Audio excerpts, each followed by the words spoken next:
Steve Moran joining you from Melbourne. Flemington on Saturday features 4 outstanding Group 1 races on a 7-race simulcast card to be taken into Hong Kong, of course.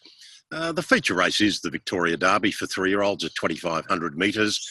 I'm keen on a horse called Gunstock, who's trained by Mick Price and Michael Kent Jr. The blinkers went on this horse in one of the traditional lead-up races, the Robinson Stakes. He was impressive in winning. He's awkwardly drawn, but I don't think it's a key issue.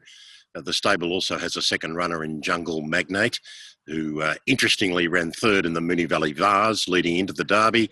This is the same path that a horse called Tarzino took to win the Derby when trained by Mick Price. Yeah, both are going really well. Gunstock's had a perfect prep. He's a real stay of this horse, and we've planned to go 4th up into the Derby as his grand final, and it's all gone to plan. He won the major lead-up. And Jungle Magnate also is very well this week. We actually got him wrong at the start of the prep. We thought he might be more of a miler, but he's quickly shown he wants further trips. So he's had to go from 14 to 18 to 2,000 and then a backup quite quickly. But he also ran very well in the other lead up, the Vase last Saturday, and he's pulled up well. So look, both heading there in great shape, and fingers crossed they can win the big one.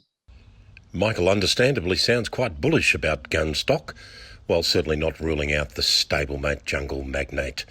It looks a wide open derby this year. Trent Besutton and Natalie Young, another training partnership with 2 runners, have Forgot You and Commander Harry, who ran 1-2 in the Vase, and they're certainly in the mix, along with a couple, I think, at good odds, including Akiro, who ran well in the Moonee Valley race, and Character, who was second to Tutu Kaka at Geelong. It looks a wide open derby. The Empire Rose is another of the Group 1s. This is restricted to mares only. It's a race of tremendous depth, but I'm keen on Mystic Journey, who ran a blistering race in the Rose of Kingston Stakes leading into this.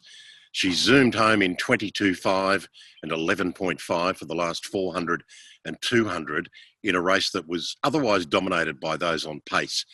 She's drawn inside. It might make or break her, but I think it'll make her, and I'm keen on Mystic Journey. The Cantala Stakes is another intriguing Group 1 on the program. 2 key runners here for mine. One is Mr. Brightside, who's chasing his 7th win on end. He's trained by Ben and JD Hayes, the sons of David Hayes, who of course is now in Hong Kong. The other key runner there in the Cantala is Shalo, prepared by Archie Alexander. Shalo zoomed home in impressive fashion to win fresh at Sandown. She's very talented. And here I think we've got the best of both worlds. We've got Mr. Brightside, who'll be on the speed. We've got Shalo, who'll be storming late.